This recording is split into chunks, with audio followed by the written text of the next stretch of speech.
Hello, my fellow gamers. Welcome back to Comfortable Gaming.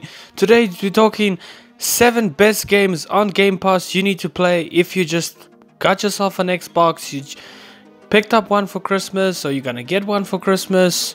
Maybe you picked up one on Black Friday. These are the 7 games for you. Starting off with Forza Horizon 5.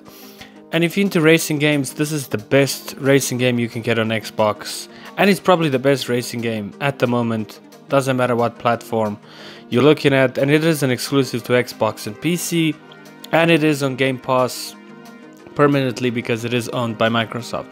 And what can I say with this lush open world, arcadey sort of style, a little bit realistic things? Forza is such a great game. There's insane amount of cars in this game.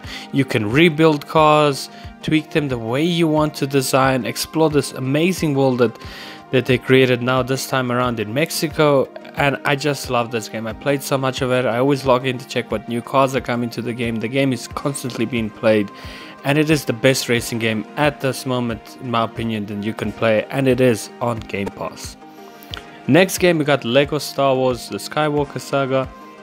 And oh boys, this is a great game to come to Game Pass. I was so looking forward to purchasing this film. I've been holding on to purchasing this game, and I almost bought it. And now that it's on Game Pass, it's so amazing. It arrived very recently on the 6th of December to Game Pass, and there's so much story to do here. It takes Lego to another level. This is probably the biggest Lego game you can play. And there's huge space battles, all the missions, all the story throughout all 9 films, which is crazy. From the prequels, sequels, original trilogy, everything is on here, and it's got its lovely charm that Lego is, and it's just done better than it is. Graphically, I think it looks beautiful for a Lego game, and it just runs so nicely on the new consoles and previous gen consoles if you're still on the Xbox One. What a great game to check out on Game Pass and to have fun over Christmas, for example. You can come and play with friends, with family, and it's just such a nice Lego experience. I love this game so much, and I just started playing it, and I'm addicted completely to this. And there's so much to enjoy here. Not just the movies, they're also adding stuff from the series like Star Wars Bad Batch, Mandalorian. There's so much in this Lego Star Wars game to explore. And it just gets better and better, and it's the best thing you can check out right now on Game Pass, in my opinion. I'm loving this game right now. Next up, we got Deathloop. And I've been waiting for this game to come to Game Pass once it's left its exclusivity from PlayStation, and we know this is owned by Bethesda and Arcane Studios. And this, if you play Dishonored, you'll feel right at home. So you play Colt, an assassin who's stuck on this island on a time loop, and every day you keep repeating the same day, and you need to figure out how to break the loop. So you gotta explore the island through each different day to find new clues and everything, unlock new abilities and things like that as the day repeats itself again. It's such a clever game designed to its story, to its gameplay. Everything focuses on that loop and repeating. It's brilliantly designed, and this is one of the best ones I've played this year on Game Pass. I highly recommend Deathloop. There's very much to love here, to everything that you loved about Dishonored, and just more that to it. And I love the idea of this game, the detail on everything, each phase of the missions, each time you go into the loop. There's so much to do. Next up, we got Mass Effect Legendary Edition, and I always recommend this to anyone that's just picked up Game Pass and you had never experienced Mass Effect, one of the great sci-fi RPGs ever, and when BioWare was at its peak, I think. All 3 games have been remastered with all the story, all the DLC, all the weapons, everything you can think of is on here. What a great bundle to check out on Game Pass. If you just picked up Game Pass, do surely check this game out. Next up, we got Halo Infinite. And if you never played Halo, start with any of them. I do suggest starting the new one. Maybe it's not the best Halo, but it's easier with newer graphics and newer gameplay. It looks really good. The campaign I really enjoyed. I did enjoy the open world. The multiplayer could have been done better at launch, but it's still, a lot of people are still playing, and it's still Halo at its heart, and it's still fun.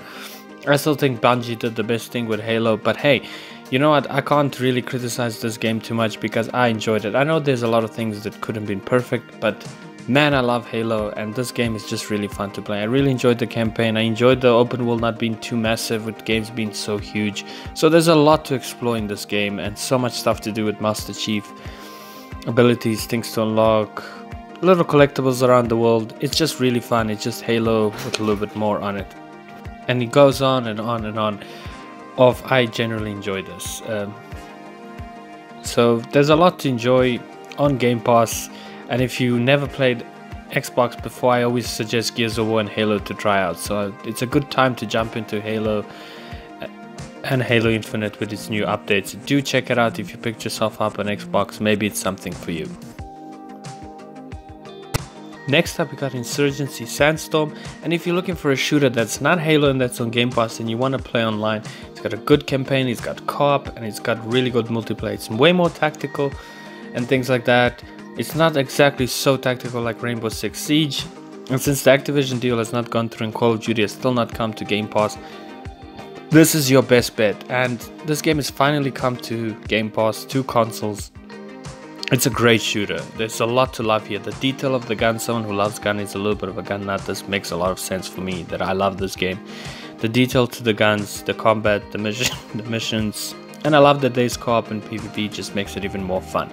The multiplayer is also really great, and it's a great game. It's a great addition to Game Pass. There's a lot to do here, a lot of things to do. So if you're a little bit tired of COD and Battlefield is not your thing at the moment, do check this game out. It's also been recently added to Game Pass, and it's one of the best shooters you can play online run, in my opinion. Don't sleep on this game, it's really great. Really a lot of things to do, really great missions and maps to do. It's like really good. It's very tactical, I must say. It takes a lot of time to learn. Next up, we got Plague Tale Requiem. This is the sequel to Plague Tale Innocence, and this is probably one of the best games I've played in 2022. This launched day 1 onto Game Pass recently, and whoa boy, this game just continues off what the first one is. Great story, great dark atmosphere. Just if you want to play something that's not a shooter, that's not just some fun game, racing game, this is one of the best story games on Game Pass, and this is actually one of the best story games this year. And I can put it easily alongside God of War Ragnarok. Is a really great story if you want to compare it to that. So if you just got on your Xbox and you want to play a really great story game, Plague Tale really offers a lot of that, and it offers a lot of great things in this game that just play it. That's my opinion. It's definitely why it's nominated for Game of the Year this year. Like I said, one of the best games this year. Really great gem on Game Pass to check out. Thank you guys for watching. I hope you liked this video. Like and subscribe, and I'll see you guys all in the next one.